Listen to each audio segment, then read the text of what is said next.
Dear God, we glorify you for all the blessings you have bestowed upon us. We are truly grateful for them. Thank you for allowing us today to meet and share our knowledge and time with one another virtually. May you send forth your divine wisdom to our speakers as they impart effectively their God given gift to all of us. May they be blessed as they continue to share their expertise to the people who needs them. Bless the participants as well so that they will be able to obtain vital information from this activity. May you send forth your Holy Spirit so that after this webinar, we may share what we learned in the spirit of your love and generosity, especially during these trying times. May we be able to bring glory to you, Lord, in everything that we do. Amen.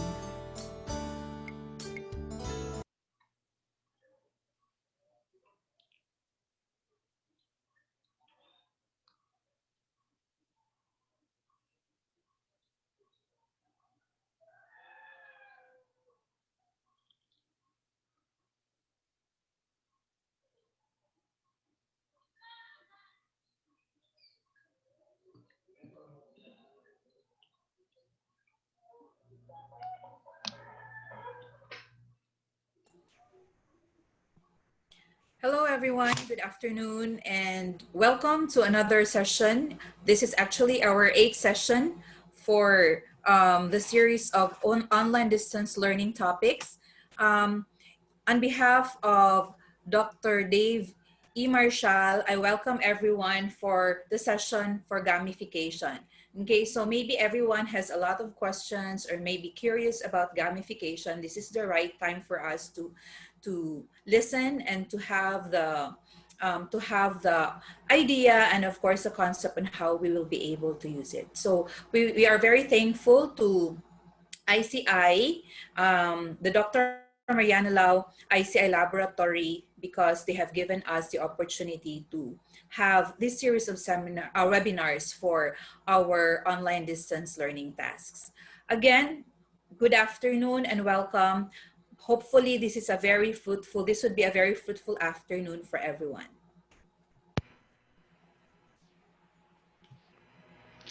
Thank Thank you so much, Ma'am Alfie. So again, good afternoon, everyone, and welcome to the eighth Dr. Mariano Lau webinar series on online distance teaching and learning. I am Oriel Lisa Maipa, your moderator for this afternoon. So next, I am tasked to introduce to you our speaker for this afternoon's webinar series. Let me turn off my camera first so we can have Mr. Joshua Soldivillo on spotlight.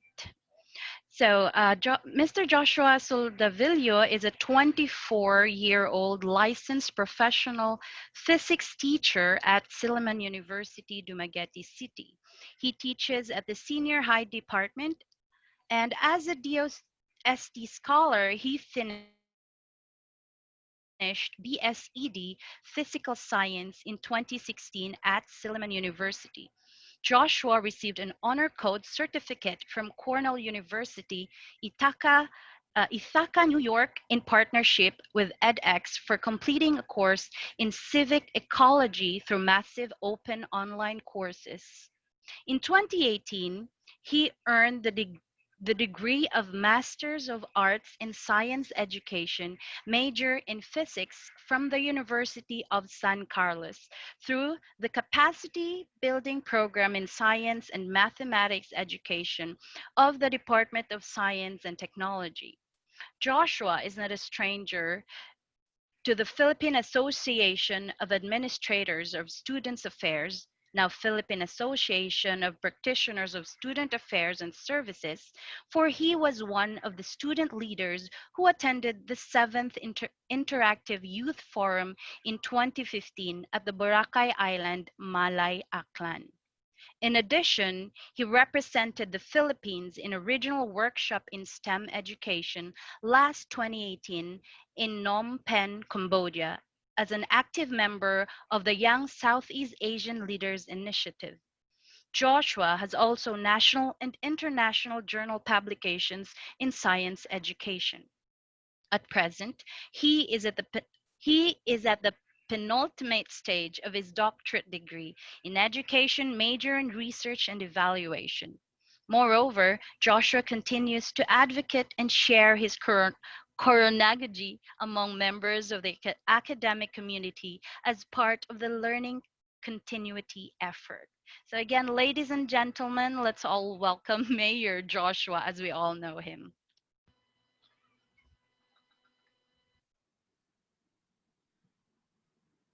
Thank you very much, Mamaipa, for the generous introduction. Good afternoon, everybody. I thank you for spending your Saturday afternoon with us here in the Dr. Mariano Lau ICI webinar series. Before I begin, allow me to confirm first whether everybody is seeing my presentation. So if you could please type yes or like good afternoon.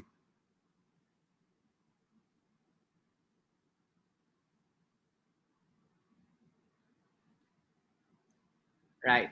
So this afternoon, I'll be speaking about gamification. This is actually the 8th run of the Dr. Mariano La webinar series on online distance learning. My name is Joshua Soldivillo. I'm actually from the Silliman University Senior High School Department. And I'm actually very happy to share some limited experiences and knowledge on this topic. So before we start, allow me to share to you the webinar targets for this day. So number one is we're going to identify the general principles of games and gamification. Second one is we'll try to integrate gamification principles into education because gamification is quite a broad topic as well. Third is we'll try to address certain alternative conception or misconceptions on gamification. And fourth, we'll try to seek ways to integrate values in gamification techniques. Now let us begin with this statement. This is a statement made by Scott Herbert, also an advocate of gamification. He said that the education system is a system in an engagement crisis. So let us reflect on this statement for certain minutes or certain seconds and try to check and evaluate our practices in our own classrooms, whether we have engendered engagement truly between and among our students, and of course, between students and ourselves, as teachers. Did we make our students feel that everything is planned so much that when they get inside the classroom, everything is ready. All they have to do is finish some worksheets and then submit that when the bell rings and do their assignments at their own residences? Is that the kind of engagement that we have been practicing through the years? And if we try to observe as well and try to look at our practices, and I would somehow agree to this, that there's really this crisis in the educational system. And I think this has been existing for many years now, in fact, decades, because even with the reform that we have via the K-12 program, we can still see that we are still in an engagement crisis, right?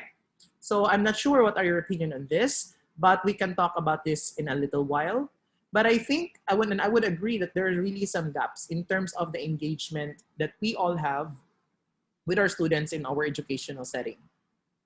Now, these are the 4 things that I have identified as the common issues on student engagement. As posited by Herbert, there is this crisis. So I was trying to figure out what are the sources, what are the factors that actually affect the student engagement that actually we are expected to deliver. Number one is, I think, boredom. No? The signs of these are our students use smartphones while we're doing classes. They are sleepy and they love the view of the window. And I think this is the most difficult one. They pretend to listening, right? So boredom. It's just so ironic now that we used to call the attention of students using cell phones during our class or smartphones during our classes. But right now, we are encouraging them to use their smartphones for online distance learning. So probably there's really a gap on that, right? So boring. And I'm sure in one point in your life as a student, you were able to experience that one. So try to take back yourself a few years ago during your high school or elementary years or college years that there were really instances that you were bored. What could be probably the reason behind that? Okay? So there's really this issue on engagement. Second one is there's no sense of agency, no, that we give to our students, or probably there is, but it's very limited to the point that they do not appreciate it. Now, what do you mean by this term? I will be expounding on that later on. But generally, it means that we share that control to our students, that more or less they have this sense of control of their own destiny, that their choices actually matter, and we'll give them the freedom, no, to reach the goal that we are expecting them to actually achieve. Thirdly, is this is also an issue on student engagement as I see it, the toxic commitment to standards. Now, standards are by all means very good because it promotes uniformity. At the same time, we really stick to what is ideal. However, I just want to remind everybody that you cannot always go by the books. And whether or not we like it, there are really teachers that cannot help themselves, no, but to always go by the book that says, why are you doing that? Why are you doing a short detour from your instruction? When in fact the curriculum guide says that, okay, you just stick to these competencies. Hey, you're an earth science teacher. Why are you requiring your students to plant trees when in fact you cannot see that in the list of competencies? So sometimes our commitment or standards, become toxic, and in a way we are limiting, okay, the possibilities that our students can have in terms of what we call educational experiences. Later on, we'll speak more about that. And number four, this is really something that we cannot really take for granted, and we should really pour attention to this seriously. This is the TPAC of teachers, no? The technological, pedagogical, and content knowledge of teachers. And there's really this need to improve the quality of teachers, and this requires so much open-mindedness. No? So I'm more or less, I'm a young educator at 24. I have been with some teachers and my former teachers, and there are really some that are very resistant to changes, resistant to this technology, resistant to more pedagogies, no? But when we enter the profession of teaching, we really have to have an open mind, an open heart, and an open hand, no? For us really to improve the quality of service that we give to our clients, which are our students. So my discussion on gamification would center on these four issues. And later on, let's try to see how gamification can address these issues: the boredom, the no sense of agency, the toxic commitment to our standards, and of course, the TPAC of teachers.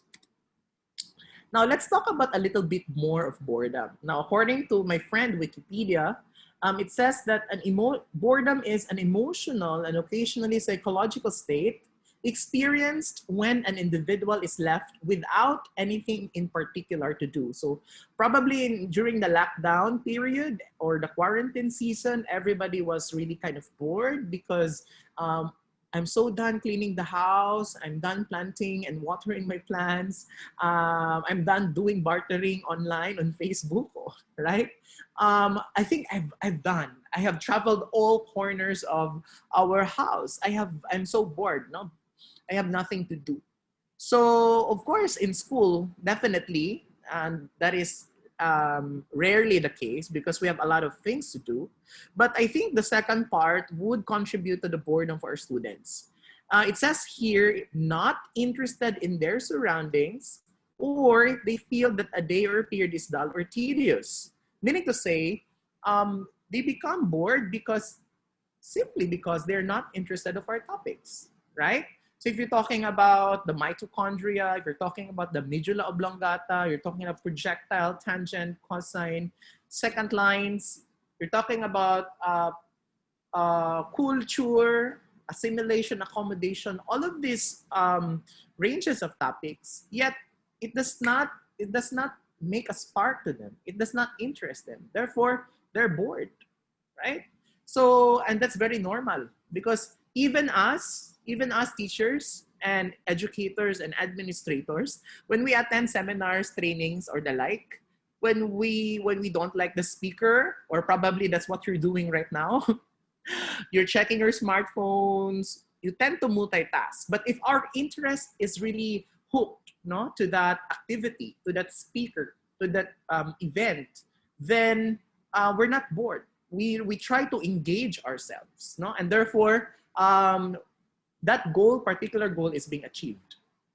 Another thing is the particular task could be tedious, meaning kasi it could be that complex. However, if you're able to engage somebody, or able to foster that kind of motivation, no, among people, or to your students, then how your task may be that complex, but when they are already hooked to that, they will do their best to try and try and try again until they get it. Okay? So boredom is really an issue in terms of student engagement. According to Brené Brown, if we want to reignite innovation and passion, we have to humanize work. And how does human function? Okay, how does our human brain function? It functions when we're interested. It functions when we see meaning in it, right? It's not about rote memorization or rote learning that I have to memorize everything. So there's no engagement at all. I will not be motivated to be innovative and passionate about the things that I do unless it's something as a human person that I can relate into it, personally and probably socially as well. Second one is sense of agency. Now, probably some of you, this is the first time you've heard the term, but sense of agency means feeling of control over actions and their consequences. It's like when students enter the classroom, what are our techniques in making sure that they feel that sense of control over their actions and the consequences? You know, because of course our students, when they come into our physical classrooms, they will say, "Oh, keep quiet, sit down. Why are you so noisy? What's the noise all about?" Right? So by that, we have already taken sort of that kind of sense of agency to them, that their actions are being controlled, right? So I'm not sure if you can remember some episodes in your personal lives that you just want to do things on your own. That when somebody approaches you, it's like, go away, let me do this, okay? Just let me do this. Or probably you're cooking something in your house, and then your mom or your dad or your mother, your father, your mama or papa or your siblings, approaches you and tries to be very intriguing and says and tells you, "Hey, what are you doing? That is not the right way to do it." Okay, and how will you feel? And what will you feel? Definitely, oh, come on, let me do my thing, let me do my stuff. And the same thing applies for our students. No? When we instruct them to do something, they really wish that they will have that control and they will be responsible for that task. So in that sense, if we're not able to foster and engender sense of agency, then we are actually making a gap, no, in terms of student engagement. According to Daniel Pink, control leads to compliance, autonomy leads to engagement. So we really have to share that sense of agency to them, because that's the only way that we can give them autonomy. And when we give them autonomy, they feel engaged, rather than by simple compliance, that they submit a task to you, they submit a folder to you, and after all, what was the meaning of that? No? What was that for them? So sense of agency in our classrooms is very important. Thirdly is this toxic commitment standards that I have, commitment to standards that I've been uh, mentioning earlier. So what happens is instead of supporting education as a broadening of experiences, it will ensure that each student is, is taught no more and no less than every other student. Or each student is taught no more or no less than the set list of competencies. Okay? No more and no less than the list of performance standards of these learning competencies. So therefore, we are confining them to be more creative, right? Because there are really instances that in our discussions, in our efforts to facilitate learning, there's really this effort that we would like to detour for a moment because we want that we want this topic to be highlighted because we feel this is really something important. Like for example, if you're a history teacher and then in the book in your list of competencies, there's no mention an account of, let's say, the situation of Negros Oriental during World War II, but you have that own knowledge and you wish to share that. But when you check the curriculum guide, oh, it's not there. It's not part of the competency. So why am I going to share that?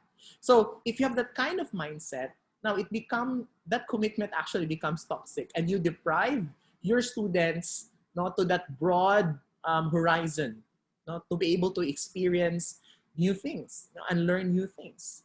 And that is an issue on student engagement, right? Because we confine them in a certain box, when in fact, we should encourage them to get out, okay? Be out of the box. According to George Corus, learning is creation, it's not consumption. Knowledge is not something a learner absorbs, but something a learner creates. Therefore, we should always do our best to foster creativity, engender innovativeness among them, because the only way, and in fact, when we review the Bloom's taxonomy, even the revised Bloom's taxonomy, it is the creation that's at the top. Meaning to say, this is the hallmark of learning. Okay. And fourth issue on student engagement is the TPAC of teachers. TPAC is actually a revision from the original PCK by Sherman, which is the pedagogical content knowledge. So from the pedagogy to content to knowledge is now expanded with one component, which is technology, which is very apt to the modern times. So Mishra and Kohler actually developed this to explain the set of knowledge the teachers need to teach their students a subject, which is the content, teach effectively, and use technology.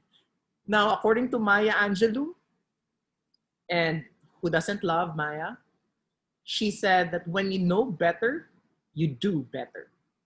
This should be the mantra of all teachers, that we should strive our best, strive to be able to know better so that we can do better. And how does this translate to our framework, which is called the technological, pedagogical, and content knowledge? It means that in our subject area, which is represented by the content knowledge, either you're teaching English, MAPE, literature, Filipino, research, physics, science, whatever knowledge is that, whatever field is that, we have to continue studying because there are updates from time to time. Say the periodic tables, elements are constantly being added. In the world of physics, there's always this update in terms of the conventions on the kilograms, on the seconds, so on and so forth. In MAPE, there's this update on culture, right? So we should always update ourselves and make synergies to the other components of this framework, which is how am I going to be more effective in delivering this content using which pedagogy and using which technology, right? So the trifocalization of the technological, pedagogical, and content knowledge should mean we should be able to give a better teaching learning experience to our students. And if you can see at the intermittent lines, which encloses the framework, there's the word there, contexts, right? So your own context is very important. Localization and contextualization, that's part of the K-12 framework. Okay? And why do we always have to challenge ourselves, to strive more, to learn more, to be better, as what Maya Angelou said? Now, I'm not sure if you're familiar with Sansford's theory of challenge and support, but allow me to briefly share this to you because this framework is actually very inspiring. Okay? So as you can see there, the horizontal axis is the level of challenge that ranges from high to low, from left to right.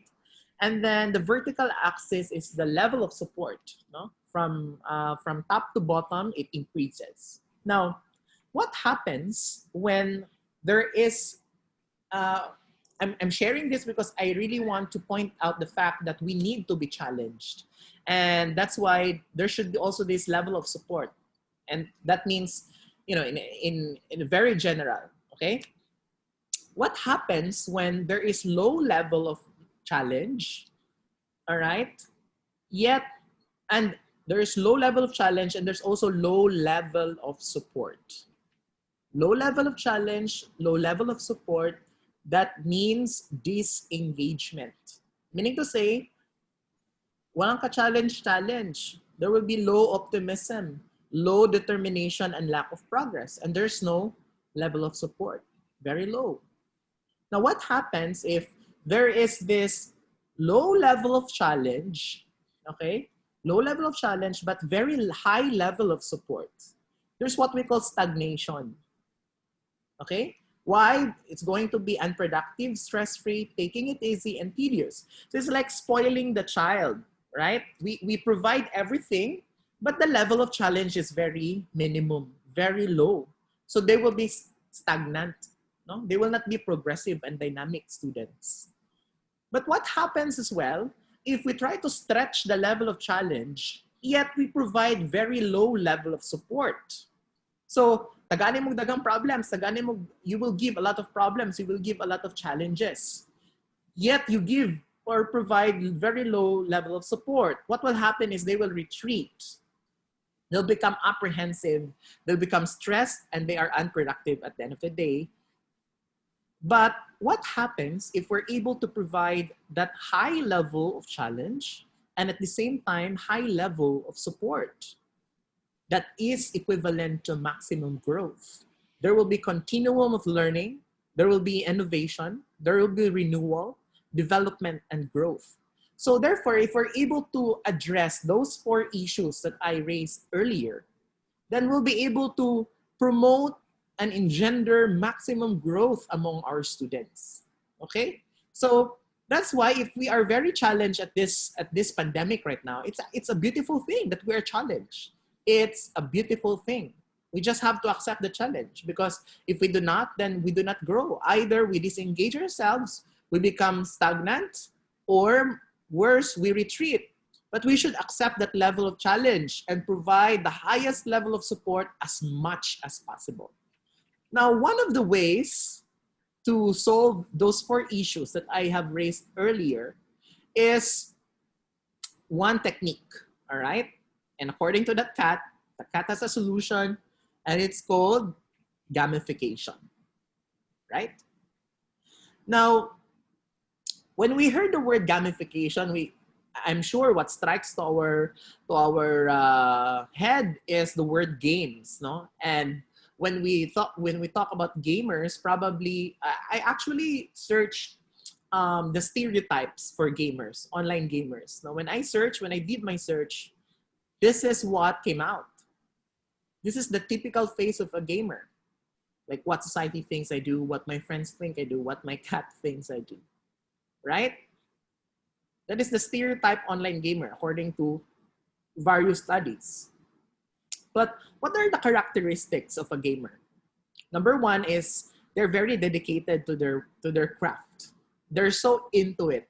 They're so when you hear them speak, they have this spark. They have this innovation. They have this excitement to level up to the next level. And what happens if you see a gamer, find another gamer, They click right away, they engage right away, and they exchange ideas right away. And sometimes they argue because the other gamer A thinks that his ideas are better than gamer B's. So those are the characteristics of online gamers. And if though our students will look like that, but if you will get the same kind of commitment to learners, okay, to learning from our learners, then why not? I'm very willing to train. Please let one out. I'm very willing to to facilitate learning to this kind of students, right? So in other words, if we just appreciate them, there's actually a lot of good things about gamers. Now, I'm not sure if you have seen this online, but look at this creative outputs from our students, no, from Silliman University. This is from the Silliman University Student Government FB page, and they're actually created like a Minecraft version of the university for the Hibalag celebrations. Look at that. This is the Silliman University Hall, the oldest building in the campus. They're able to build that. This is from the Facebook account of one of our junior high school students. And as you can see, anyone who can guess that one? That's actually the domicile of the Dr. Mariano Lau ICI team. Our Soul team are also there. So, that's so fascinating, right? So amazing in Minecraft. Look at this. This is in junior high school premises near the principal's office. This one is the hallway of the new building still in the junior high school campus. Look at that. This is the covered court of the the open court of the junior high school campus, right? So a lot of students are into Minecraft, for example. Why are they so in love with Minecraft? Because Minecraft is actually a sandbox game. Okay, when we say sandbox game, it is a video game with a gameplay element, that gives the player a great degree of creativity to complete tasks towards a goal within the game, if such goal exists. So in sandbox game like Minecraft, there is this freedom. Gamers are free to roam. Gamers are free to build and construct. Their creativity is being challenged. Gamers are excited to make outstanding structures, just like what I showed to you earlier. And it gives them this sense of agency. They have control to parameters, right? Of course, students, and who does not like to have this sense of agency? So this is, I think, the mantra. This is the maxim of our students nowadays, the millennials, no? And even the Generation Z, that they just want to play games and have fun. And I'm all out of fun, right? And if you know how much time they dedicate to their games, I mean, wow, ample time. They don't even sleep. Now, just a very quick tour and a very quick breeze through of yesterday's. This is actually the classrooms in 1899. So you can see in the left part, the left picture. That's the classroom we had in 1899. This is a classroom in Washington, D.C. There's a blackboard, there's a chalkboard, of course, desks, chairs. And these are the classrooms that we have today in 2020. To me, there's so much, there's no so much difference. They are very alike. And what does it mean? From 1899 to 2020, we have not evolved. We have not significantly evolved. We have not significantly shunned the traditional setup of our classrooms. The teacher is still the transmitter of knowledge, still the banking system. The students listen, they behave, etc. So there's no significant evolution in terms of education. In, say, for example, an online classroom, probably you're using Google Classroom like this, or you're using the Soul. what you can see there are like this. Okay, this is from the Google Classroom Guide. I took a screenshot of it. And even in your online classes, I'm sure you can see a lot of this. Tasks. You just post tasks, and then you wait for your students to submit and check them. And then probably give short feedback, and that's it. If they got a good score, then okay, they understood. But if they didn't, very lazy. They didn't study well. They didn't really cooperate to their group mates. Okay, that is our common feedbacks. But have we also evaluated our practices, our teachers? What were our efforts? What were our interventions? What were our pedagogies? What did we do? Okay, because you know, most often than not, it's really the teachers, no, that has that factor. We are responsible to our clients, to our students. Okay, so sometimes we truly fear change, and sometimes we always look forward to the very ideal, but we forget that that piece of reality, that we have to commit mistakes, that we have to really engage our students, we really have to be very experimental about things and just be realistic in the classroom, right? Give them that sense of agency. Address the 4 issues of engagement that I've raised earlier. I think that's practically what we should do in our classrooms, right? Okay, so therefore, one of the approaches that we can actually use is gamification. Now, as I said, there might be some misconceptions about it, and there might be some interchanging of terms, like for example, game-based learning and gamification. Now, these three have some similarities actually, but there are also actually thin lines. No, there are actually thick lines that separate the three, right? So there's a big difference among the three. So what's the difference between game-based learning, and gamification? So when we talk about games, it's just purely for fun, purely for entertainment. We don't really have a fixed rules, no fixed objectives, okay? But if we say game-based learning, games have defined learning objectives, right? So we align it with a certain learning objectives. But in gamification, it may just be a collection of tasks with points or some form of reward. So it's not really that structured. For games, the purpose might be about winning and losing, okay? And it's part of the game. But in game-based learning, losing may or may not possible, because the point is to motivate people to take some action and learn as end result. Okay, so we don't really put premium on being a loser or being a non-winner or being a winner.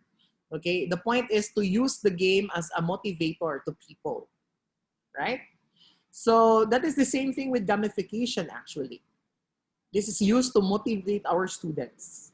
For games, play comes first and rewards are secondary, because we really want to have fun and we just want to entertain ourselves.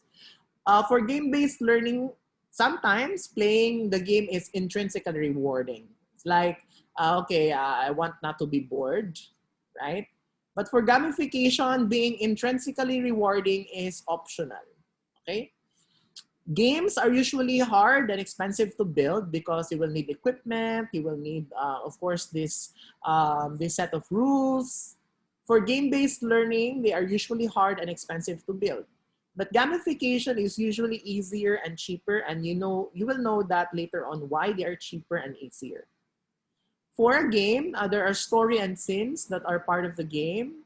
The content is usually morphed to fit the story and scenes of the game for game-based learning.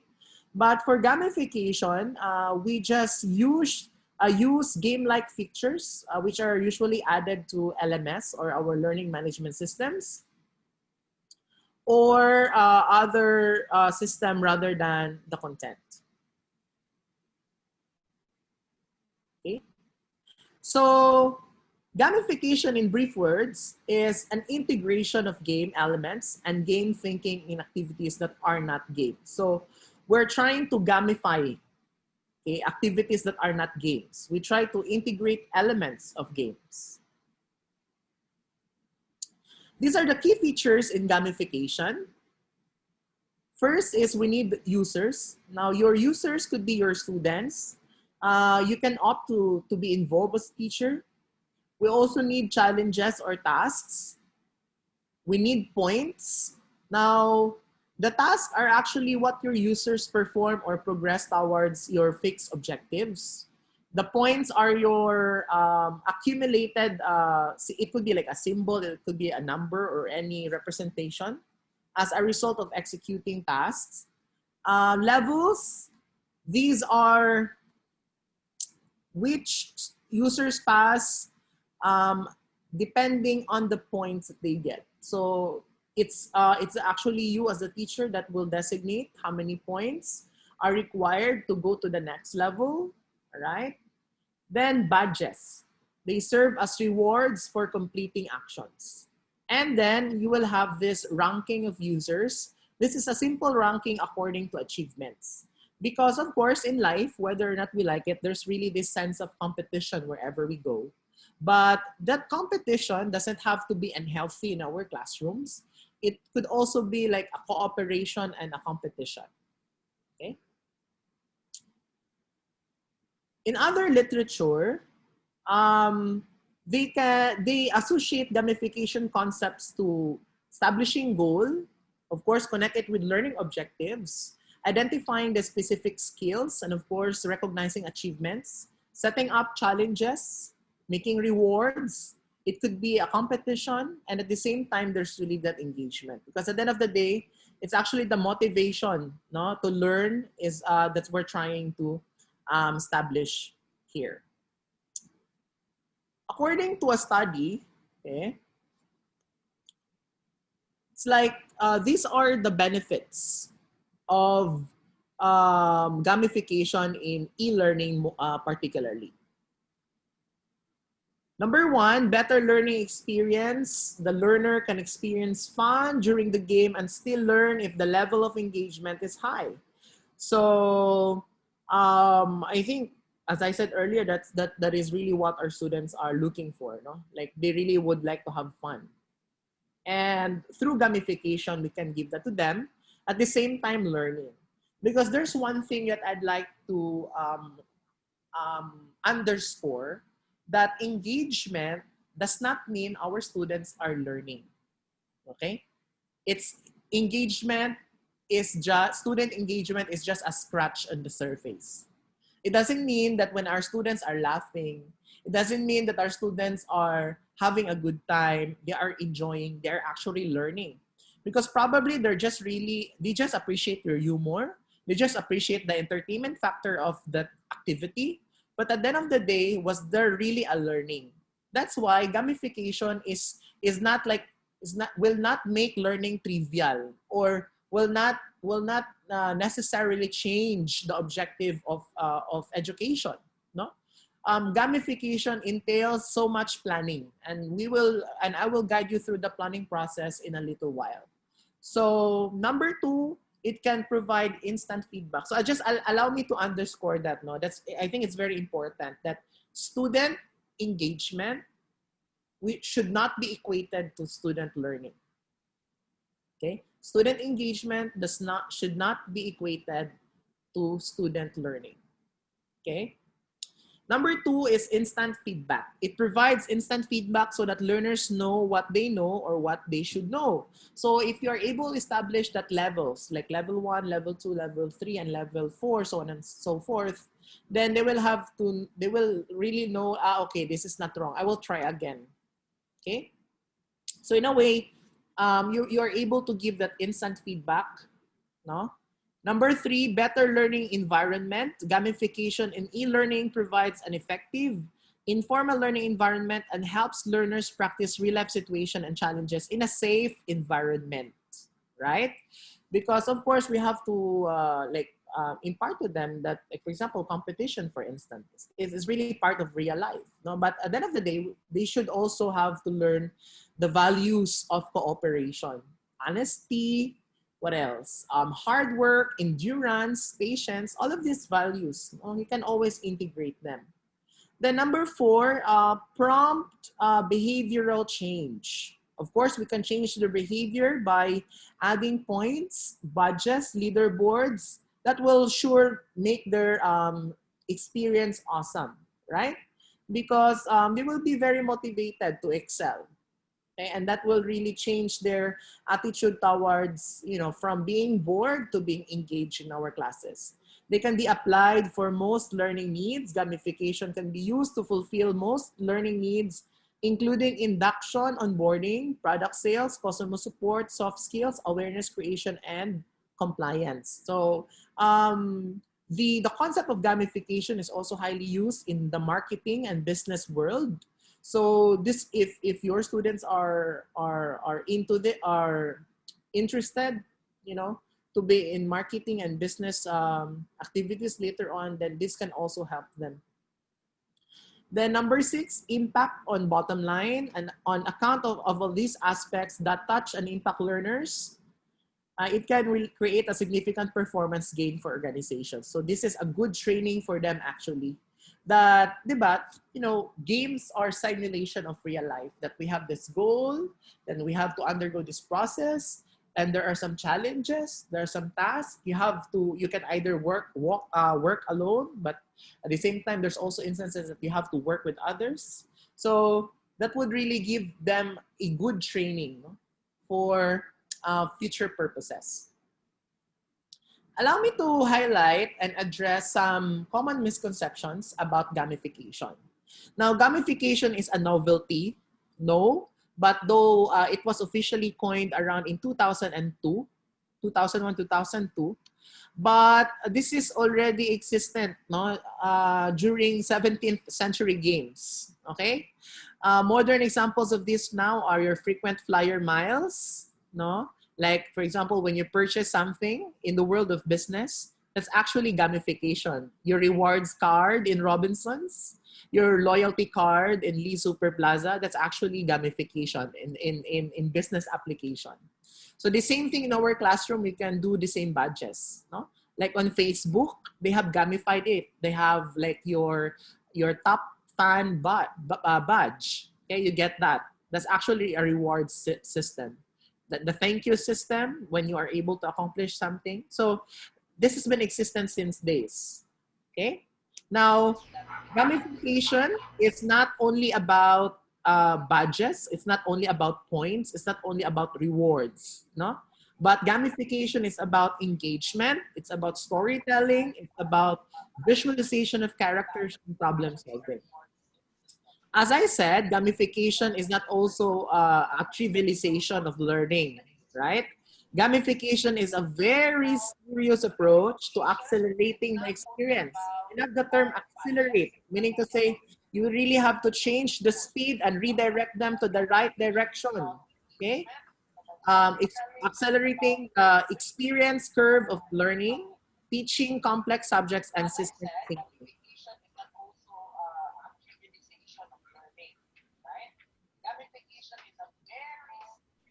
Ma'am Oriel, I think your mic is on. Okay, so it's not a novelty but it's not mainly about badges, points, and rewards, trivialization of learning, but this is a serious approach. That's why it really entails planning, so much planning. Okay. Now, another misconception about gamification is that this is easy to design. Well, it's as it looks, no, it's easy, but there's actually a systematic approach for this. A systematic approach is required to effectively build an impactful educational game. Now, take note of the word context, because gamification is not perfect for every learning situation. No, there are some instances that some competencies will not fit to gamification. They can be gamified, but they're not really that great to be gamified. Okay, it's not always the right tool, and it's not a magic bullet to eliminate boredom. So we also have to be realistic that, okay, again, I would like to emphasize that doesn't mean that you're into gamification. You see now student engagement, but at the end of the day, you still have to ask yourself, okay, finally, I have addressed the 4 issues, and they're now finally engaged. But the question is, were they really able to learn?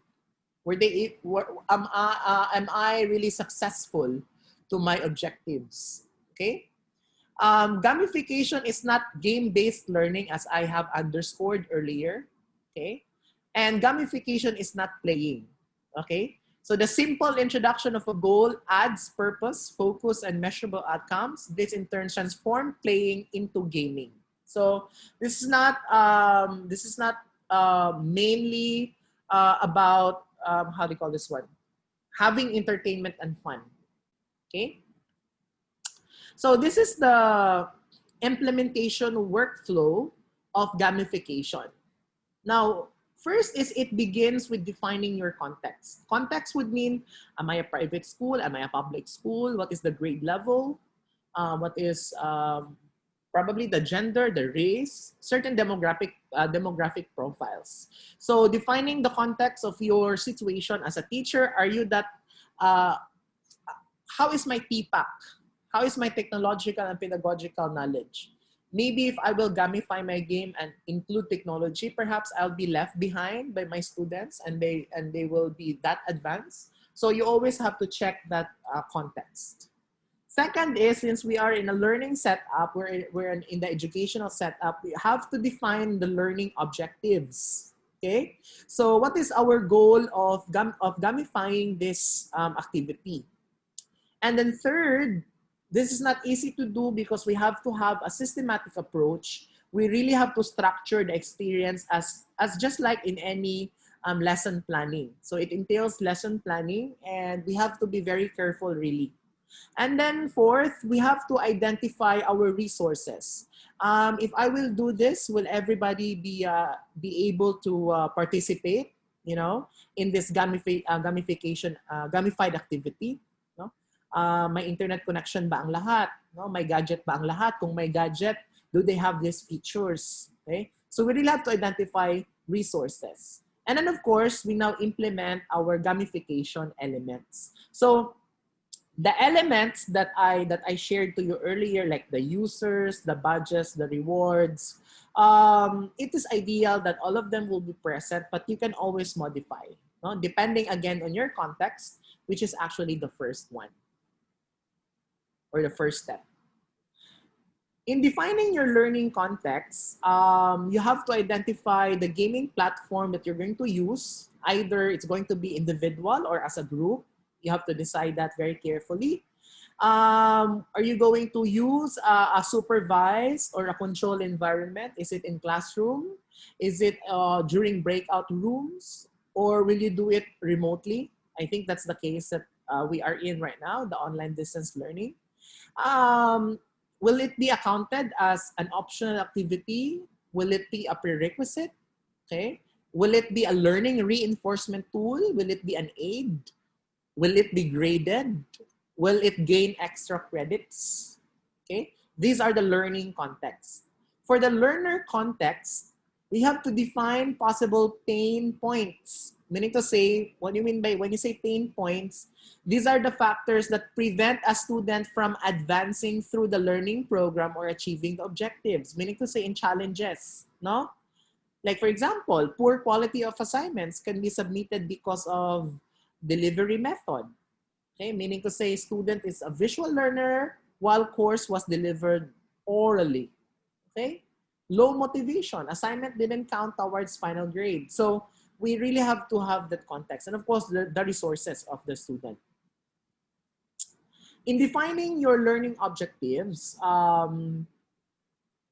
we have to clearly state the mastery level of students that they will reach after the completion of the game.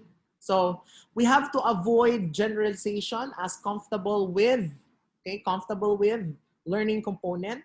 So we need to quantify. Okay, like for example, if you're into if you're a pharmacy you're a pharmacy professor, so you say memorize and know top 200 pharmaceutical products. So meaning to say, remember the acronym SMART. Diba? In writing our objectives, we have to be smart, specific, meaning to say, pila, how many concepts would you like to them to learn at least no top 200. Okay, so smart, specific, measurable, attainable. Okay, um, what's the R? I think it must be relevant, and T is time bound. So there's really this element of time as well. So allow me to repeat that: specific, measurable, attainable, relevant, and time bound. So smart learning objectives. For the structure of the experience, proper sequencing is very important. Okay, like the level. Like level 1 should be like this, level 2 should be like this, level 3 should be like this. And we really have to translate knowledge sequences into game levels. So if we now go back to our theory in education, we have to scaffold. Each level must be a scaffold to the other level. And we have to categorize them and group by learning components. Okay? In identifying our resources, if we are not that experienced, we can always work with other teachers who are also content expert and technical expert. Okay. Aesthetic and game building components, like the 3D assets, will it be really that engaging if it's just a 2D picture or a 2D image or a 2D object? We have to identify tracking mechanism to measure student progress. So I think most of the LMS that big universities have, they have this tracking mechanism naman. They have this dashboards. They have this progress bars to represent the progress of the students. Then define that what determines the accomplishment of a level. So what are if it is by points, then how many points, and then what will it take for them to accumulate the point. You have to define currency. Okay, the points, like some teachers use XP, like X and P, because XP represents experience, or they will say gold coins. It's up to you. And then you have to determine game rules, and you have to define a feedback mechanism for both instructor and student. So for example, if they failed to reach that points, that level, what will be your feedback? Or if they were able to reach that level, what will be your feedback? How will you congratulate them? How will you make them know that they are on that level already? Okay? Now, this is the aesthetic and game building components. To be consistent, for example, you are like a pharmacy professor. So let's say you are going to share to them common top 200 drugs, no? Let's say for depression. So you can actually like make it a shooting game. So they will just shoot each picture, for example, if which drug is for depression. Okay, so it's better to have 3D images or objects in your games. Now, for the application of the gamification elements, gamification is addition of game-like elements. This is otherwise known as the game mechanics. Okay, so there could be self elements and social elements. So when you say self elements, these are the points, these are the achievement badges, these are the levels and time restrictions. So this pertains to your users. Okay, so why do we have to determine explicitly this self elements? Because they can help your users to compete with themselves and recognize self achievement, because you always have to check the progress of your students. At the same time, the social elements is for interaction purposes with respect to the other users. So you should have like leaderboards or to promote group work and cooperation. No? And then there's also the social elements to put the students in a community with other students. Their progress and achievements are made public. Diba? In assessment, there's I think this what we call norm reference assessment. You're going to assess students with with respect to the norm. So this is also related. That could also be translated into gamification. Now, this is now my challenge to schools using doing online distance learning. If you can make a team of online strategists and architects, like a team of game developers, a team of interface designers, a team of 3D animators and designers, because if you just have this team, like for example in Silliman, if we can come up with this team, then I think this is really a big help for our teachers, no? Especially at the probably at the basic education level and even the higher ed would, because they would I think they don't already have we don't have the time na to make this sophisticated technical gaming objects or gaming players or avatars, etc. However, no, as much as you can go as sophisticated as you can always simplify, no, simplify your gamification efforts, no, because gamification is not about adding games to your classes, but designing classes as games. Okay, so probably you will have also this misconception that, right, I will really need this very sophisticated technical support or technical resource, no? But all you have to do is actually this inspiration, how and connection and relation with your students. How are you going to design your classes as games? How can you gamify your lessons? Not necessarily adding games to your classes, but designing your classes as games. I hope that's clear. Okay. Of course, you can be as sophisticated and as be very highly technical as much as you want. Sure, no. But of course, it starts with these simple steps of designing your classes as games. That there's this reward, that there is this points, they go to this level. No, you can just gamify your class, for a start, as simple as that. Okay, then I think one of the benefits as well that I failed to mention earlier of gamification is, diba I mentioned of cooperation. Like for example, you can set up an activity in your class. You can gamify it this way, that if they're able to reach a certain level, okay, of course they will earn a point. But you can also design it that while they earn a point, the other students or their classmates can also earn points because that student was able to achieve something. So at the end of the day, if you are a student, you feel accomplished that, okay, I was able to accumulate these points, and I was also able to help my classmate, my fellow gamers, to accumulate points, right? So you can do something like that. You can gamify your lessons in that manner in terms of point accumulation. Now, gamification offers instructors numerous creative opportunities to enliven their instruction with competitions, leaderboards, or badges, opportunities to give students a recognition, no? A recognition mechanism and a positive attitude towards study, and ability to measure progress toward clear goals. And this will allow them to compete against themselves, diba? Because at the end of the day, our competition is just ourselves. So we have to, how do you call this one?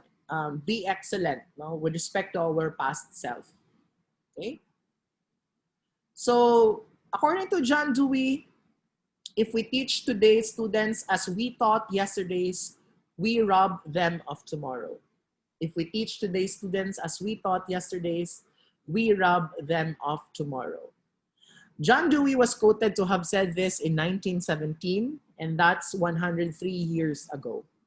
And after 103 years ago, here we are, learning about gamification, learning how to establish student engagement at the same time student learning in our classrooms. And I just wish and I hope and I pray as an educator that probably 100 years from now, another 103 years from now, will not be able to hear that again. Will not be able to we will not be able to relate with that again, because we have finally significantly evolved, no, as a system, as a culture, as a people in the world of educators. So I think that is the challenge that I'd like to leave to everyone this afternoon, and I'm very thankful for this opportunity to share my insights about gamification, and I thank everybody.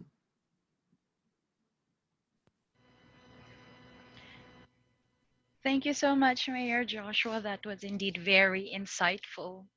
And I know for sure we will be able to use gamification for our learners to learn more.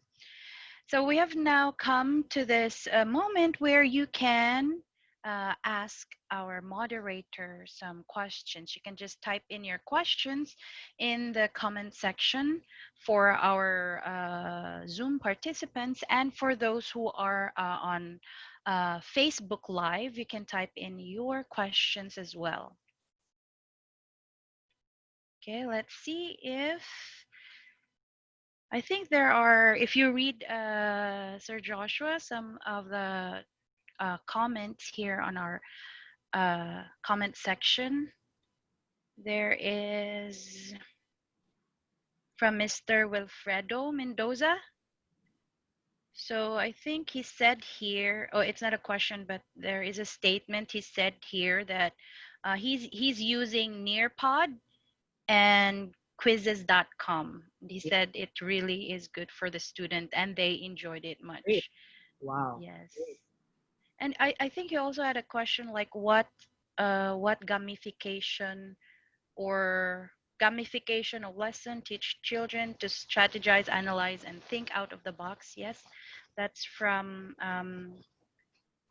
Nelisa Masanke, Mm-hmm. and another one from Mr. Wilfredo Mendoza. He has a lot of questions here actually, and I guess some of them you've already answered a while ago. But just to reiterate, he asked what apps what apps can the teacher use to gamify the lessons? Right. Thank you for the questions. I think I actually expected these questions already, no, about the tools. There are a lot. Like, for example, the Kahoot, the Quizlet that Yes. Sir Wilfredo mentioned about. But I think key to this really is understanding first the context of your lesson and the context of your students, because you cannot just use like Kahoot, for example. You cannot just use it for a certain topic. So the good thing is Google is always there to assist us to assist us if ever no, we would like to gamify our lessons. Okay, so like for example, if you have lessons in biology, so if for example I search it in Google, gamification tools for teaching cells, definitely there will be a roster of how do you call this one, tools that could actually help. So, for example, I think one of our audience mentioned Nearpod. Sure, we can always we can use Nearpod. There's also this Quizlet. I think there's also this what we call quizzes.com. Yes. Yes, Yeah, that's what he said. Quizzes. yeah, and the Quizlet. Then actually you can also make use of simple Google Slides, no, if you wish. So there are a lot like the SEPO. We have I have actually a list here prepared because I actually expect the audience to ask that question, no. But we have the Mambo, we have the Bunch Ball. We actually Yes. also have simulations from FET for physics teachers. We have the 5 stars. We have the inflative, the next B, a lot. Okay. We also have to um, be very careful because there are also like free or um, paid tools, no? So we should prefer like katura pong affordable, no? But if we are already like we institutionalize gamification, then we can also purchase. Now in our soul, there's what we call this feature, the interactive video. That's also a means of gamifying your lessons. So I've been using it in my class, especially if it's going to be a formative activity. That there are certain points in your video that it will automatically pause, and then it will ask a question, and then if the student was able to answer it, the student will gain a badge, or I think a star, and they will also earn a point. Okay, after that, and then the good thing about interactive videos as well is you can, if it's highly formative, I would recommend it to use like for formative purposes, because Assessments. you can design it like they can try again, okay, or they will lose the chance to try again, but it's really fit for a formative assessment. Kaso lang, I think the major challenge really is generally, no, we really have a poor internet connectivity. No, that's why I think that's also one of the major challenges, that we cannot really go live for a gamified activity. So I think the first step really there is you just have to um, set first the context, no, and just look points that you can really gamify your lesson. um, if you are really interested about gamifying your lessons, I forgot where I actually prepared some links, no, to websites and other tools. Hopefully I can find it in a little bit, but you can really search a lot. But I hope my presentation this afternoon gave you an idea of the workflow, because to me, that I think that's really one of the most important things to learn, like the workflow, how you're going to gamify your lessons. Yes, thank you so much for that. So I think we have viewers also from Eastern Visayas State University, that is in Tacloban City. We have Mr. Wit Panya. Yes. So for those again who have other questions, you may put a raise hand status on your Zoom. And you can also again just type in your questions. Yes, I think Dr. Viola Torres also posted something in Zoom. Let me check. She was asking about She was asking about lesson plan for college students, if you can give her an example of it. But I think this is a personal message. She wants you to send it to her email. Okay, we'll email you, Ma'am Buell. Yes. How about the rest? Yeah. So anyone, let's check our Facebook. Maybe there's questions posted there. Yeah, while you check, ma'am, there's actually a question here. Mm. Like, so the main goal of gamification is engagement. Mm. Engagement is they have to do something in groups or even individual. What are those gamification elements? Yeah, I think I was able to share that earlier. So Yes. again, no, I just want to underscore again, though I have repeatedly underscored this, that student engagement does not really mean automatically student learning, no? Because probably our students are really having good time laughing, or like you really see them actively working in groups, no, you see a lot of outputs, but you really have to check also the content of that later on, if it really equates to student learning, because most often than not, this is where gamification fails, no, we're able to achieve this student engagement, however, we lost focus of our main goal really. So that's actually one of the difficult areas of gamification. The making sure, or the establishment of the student learning. Of course, other than student engagement. And also, by the way, no, one of the challenges as well is you really have to have that this personal relationship, no, with your students, with this close relationship, because remember that your students are very diverse, and the interest of one might not be the interest of others. They might not have the same and uniform interest. Therefore, you must really find that common profile among your students as well. Okay, thank you. Yes, indeed. And we have here some questions from our viewers in Zoom. This is from Dio Mar. He said, what could be some gamification suggestions or ideas in teaching academic writing? Okay, great question, Deo. Um, in academic writing, of course, it's a technical job for teachers, no. But like for example, you can go back to your rubrics, no, for instead of simple checking of the rubric, you can convert those criterion into points. Okay, so if usually I think in academic writing you are in groups, diba? So each you can designate a writing activity for each member, and then you convert your rubrics, diba? Instead of points, you can convert them into badges, and then afterwards, to make sure that there is really this cohesion in your write-up between and among the submissions of each group member, you can like add up points, so if ever they have reached that level. Another strategy or another way to gamify writing classes could be um, the matrix that you have prepared for your class. So of course, in writing, you do not start immediately. You create an outline.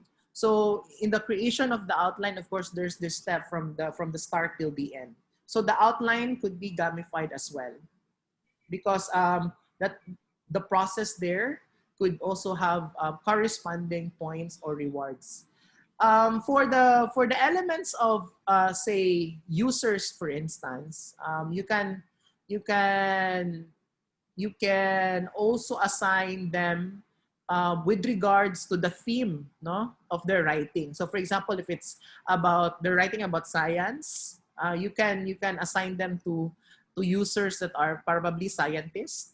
Like for example, you are going to assign them to write about a narrative. So let's say, okay, you choose a scientist, let's say the narrative of the life of Isaac Newton, or the life of an economist, say former President Gloria Arroyo, stuff like that. Or if it's about like movie reviews, if it's about themselves, then you can assign various users. In terms of grading, um, you can also doesn't mean you just have to stick with numbers, no. For grading, since it's highly qualitative, you can, as I said, convert those your rubrics to that qualitative way of grading it. And then in Silliman University, I think we have what we call Grammarly already, a premium account for all faculty members. So in Grammarly, there's this what we call plagiarism score. So you can also gamify that in terms of their improvement on the plagiarism level. What else? In terms of the score in semantics, in terms of the score of passive voice, the reading fog index. So there's actually certain points in Grammarly that they can also earn. So I think that's one of the perks also that we have also in Silliman University. Okay, yes, thank you so much, Sir Joshua. Now we have another question here from anonymous attendee in Zoom. He said, or she said, what are the common problems regarding gamified classes and how can we prevent them from happening?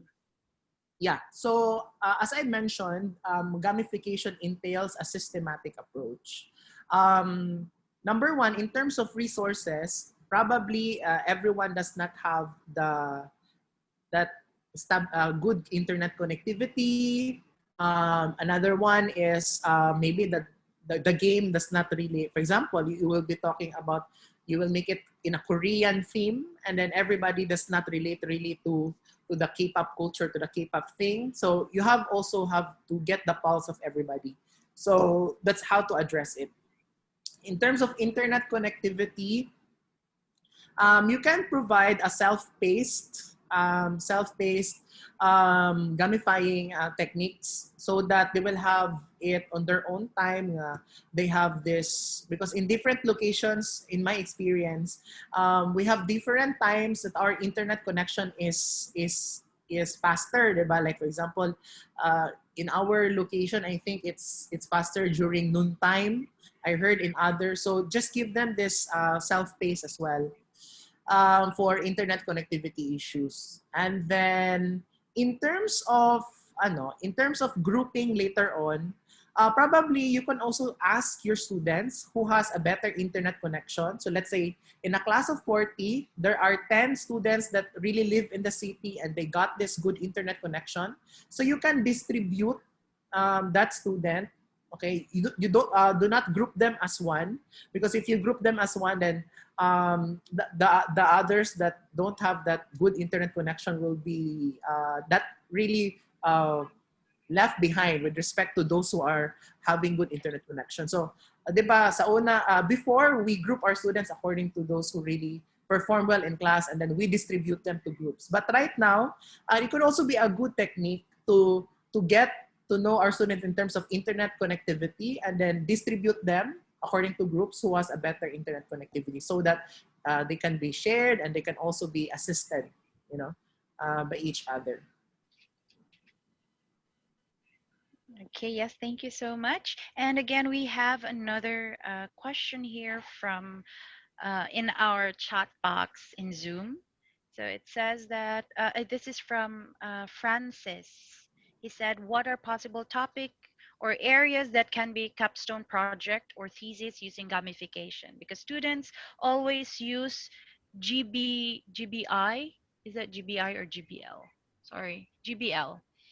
Or is there a tool or questionnaire that can be used by the students as basis in doing gamification system or project?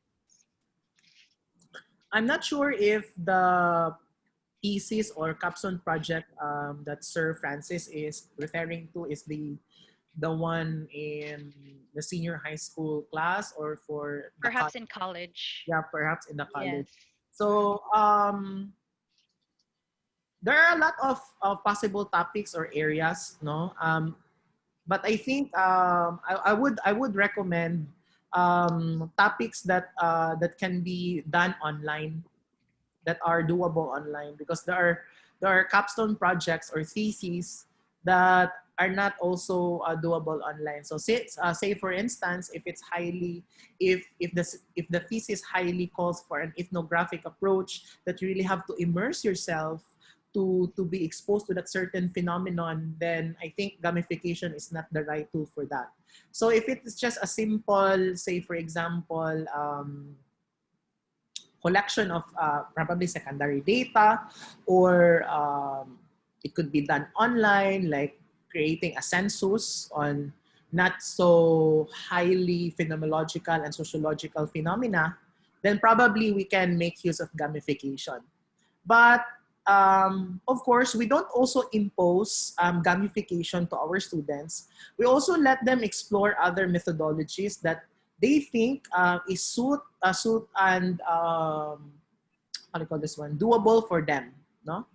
And then, is there a tool or questionnaire that can be used by students as basis in doing gamification system? I'm not sure if I understand it correctly, no, about that questionnaire.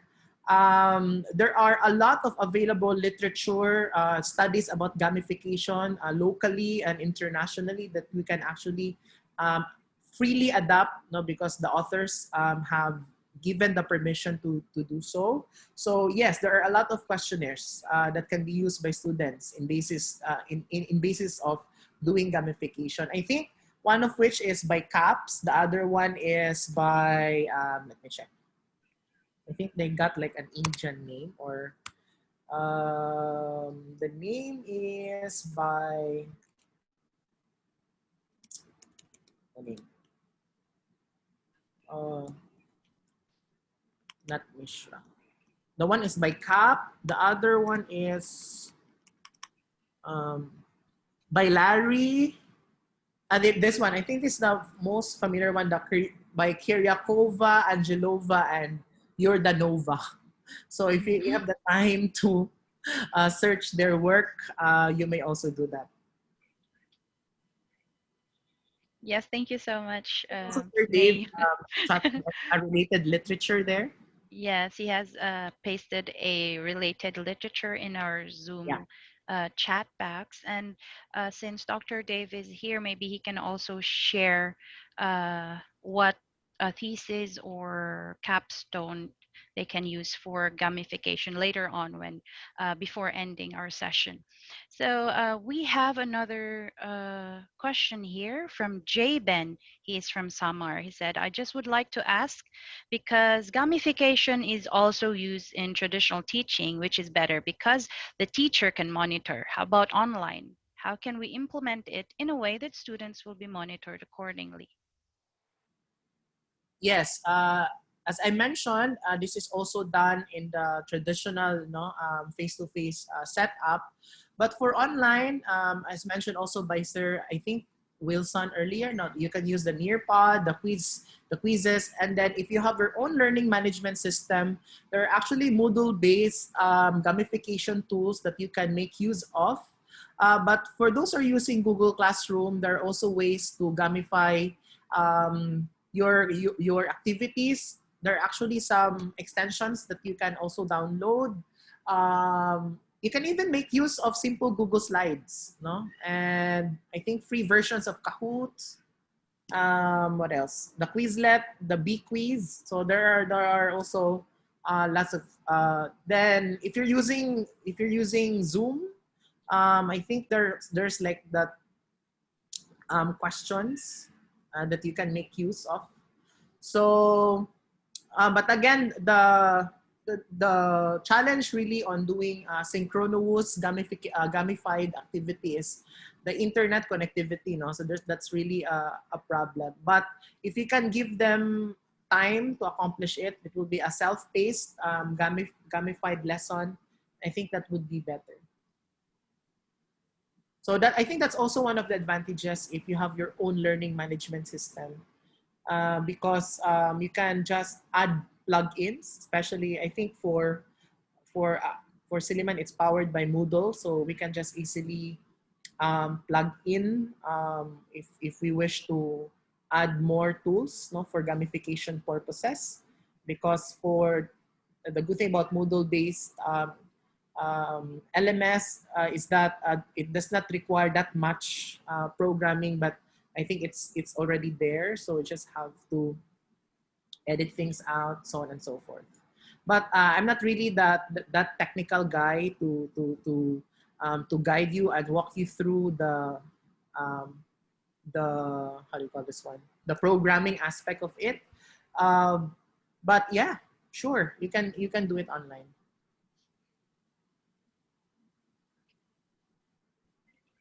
Yes, thank you so much. So let's see if we still have other questions posted here. Let me check first. So I was told that there is a question posted online.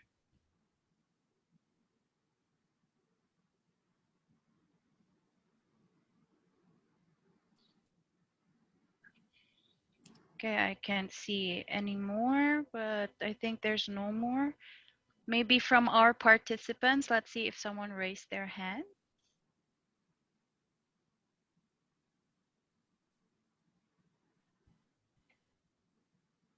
How about you, Sir Joshua? Can you see other questions there? I think we've already covered everyone.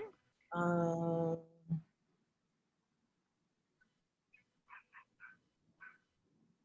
Yeah, yeah, we've covered everyone, right? yeah, I think so. So Yes. just a few more reminders about gamification. So I'll just reiterate again that we really have to be very prudent about equating student engagement to student learning. And then second one is we really have to systematically approach gamification, not just for the sake of having fun, but really aligning and still expressing no fidelity to our curricular demands and standards. And then finally also we have to make sure that it's also age appropriate.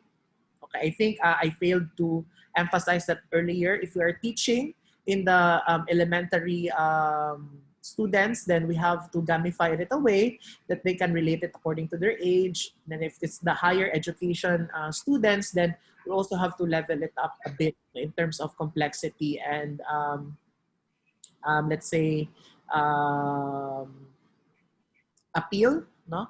And then finally, reminders for all teachers that let's not be tired of exploring things to make sure that our students are engaged and they learn. And I just thank the Dr. Mariano Lau ICI team for making this happen and for having me this afternoon. So keep safe, everybody, and thank you so much.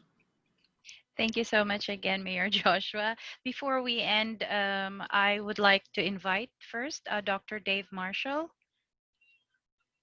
I think he has some things that he can share regarding gamification. Yes, Dr. Dave?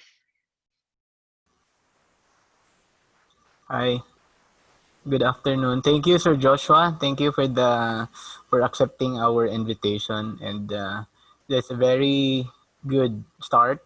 Sharing the concepts and some best practices in gamification. Just a little sharing because I have currently a project on gamification, particularly on gamifying uh, how to teach responsible use of social media. It's actually a project advocating how to use responsibly social media. Instead of doing a lecture, what we did is we developed a mobile app and then let the students do all the trail. It's basically like an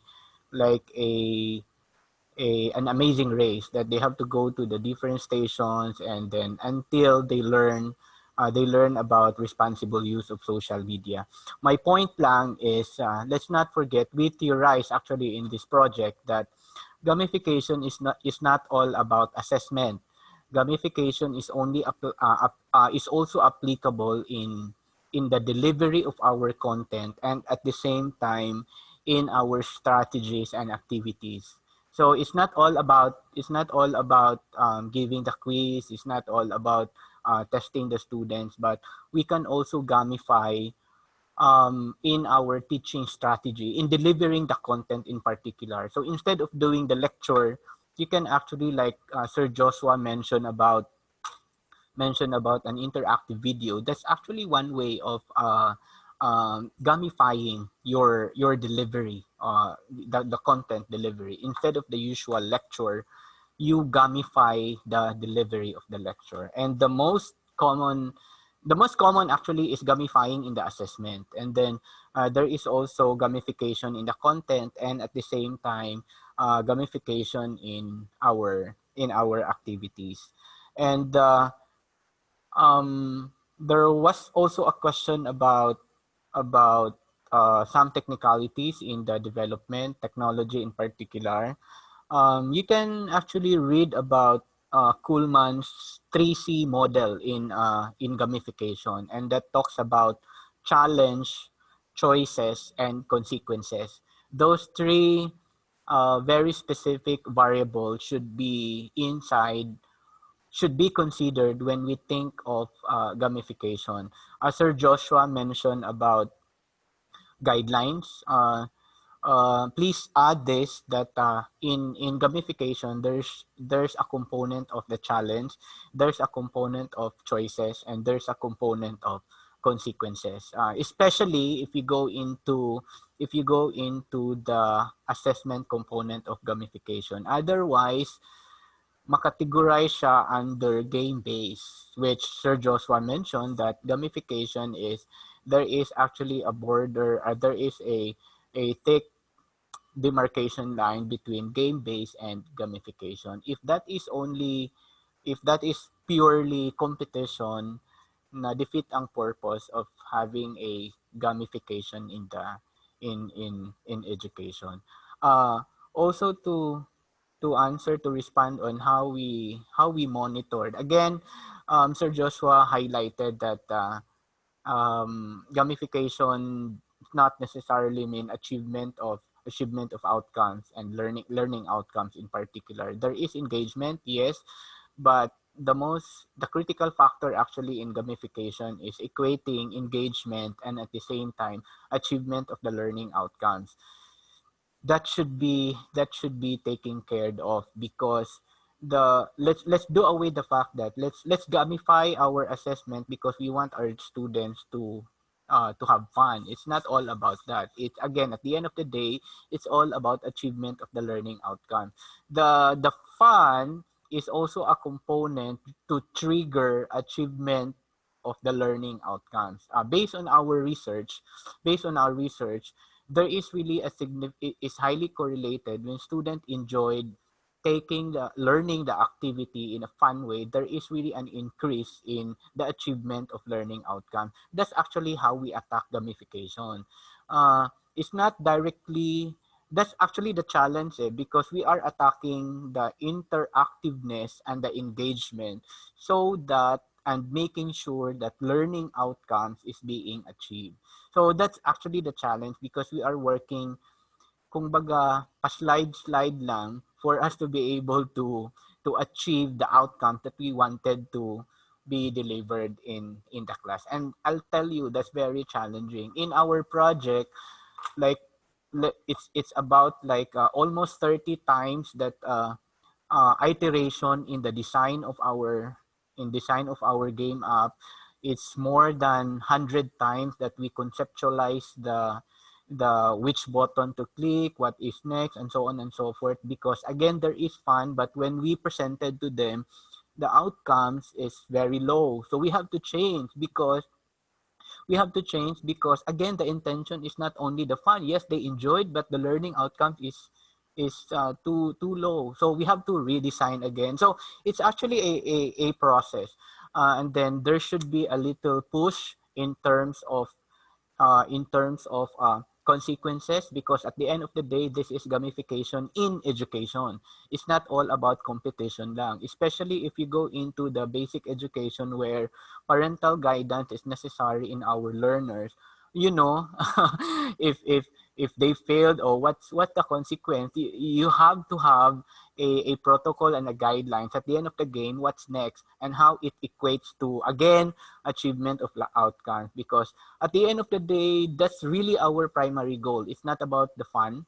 We are increasing our engagement because research shows that if there is high engagement, there is also high possibility of an increase in the achievement of learning outcomes. So I hope that helps. Gamification is not just simply game. I'll tell you, it's a challenging activity. It's not just, using puzzle and then you will have the score and then that's it. It's not really about that. Okay, if the mindset of our student is all about fun, bason baka different na yung orientation nila every time you give the game. It's more about, yes, I enjoyed, and what about the outcome? My suggestion also is, especially for starter colleague into gamification, when you give gamification, especially in your assessment, always have a reflection, ask a reflection from your students, how they feel about the game, no? If they enjoyed it, because based on our study also, in every 100, it's although very very small, there is about about 10% that they don't like gamifying the content. They wish to read articles and so on. But again, it matters actually on the kind of learners that we have, and it also relative and dependent to the content that we gamify. Sir Joshua mentioned that not all content are gamifiable, no, and that's really true. Not all activities, teaching activities, are gamifiable. That's really true. You just choose. Dr. Torres mentioned about lesson plans. No, lesson plans. Do not create a new activity just to provide gamified activity. Don't do that. Your existing syllabus, you just find a way that can be gamified, not the reverse engineering that you will do a game and then incorporate the topic. No, that should not be the case. No, so I hope it helps. Sir Joshua, thank you very much. That's a very wonderful sharing and just a rejoinder. Thank you very much, everyone, and I'm so happy that many are actually attended. Hi to our friends in summer. Thank you for joining us. Yes, thank you so much. We also have viewers from Bais and Shaton as well. So we have here your certificate of recognition. This is presented to Mr. Joshua S. Soldivillo for sharing his valuable knowledge as guest speaker during the 8th series of Dr. Mariano La webinar series with the topic gamification, which was held on the 29th of August 2020 via Zoom online, signed by our project leader, Dr. Mariano La, ICI Laboratory, Director, Silliman University, Silliman Online University Learning, Dr. Dave E. Marshall. Thank you so much again, Mayor Joshua. And for our participants, please don't forget to fill out the form. Once the session will end, there will be a form automatically sent to you. So please fill it out so that you will be able to get your certificate of participation as well. So for our next session, that will be next Saturday, it will be using search engine more effectively. So I hope we'll be able to see you again soon. The same time, that's 2 o'clock to 4:30. Thank you so much, everyone, for joining again this 8th webinar series. This has been your host, Oriel Lisa Maipa, saying goodbye and have a great day. Bye.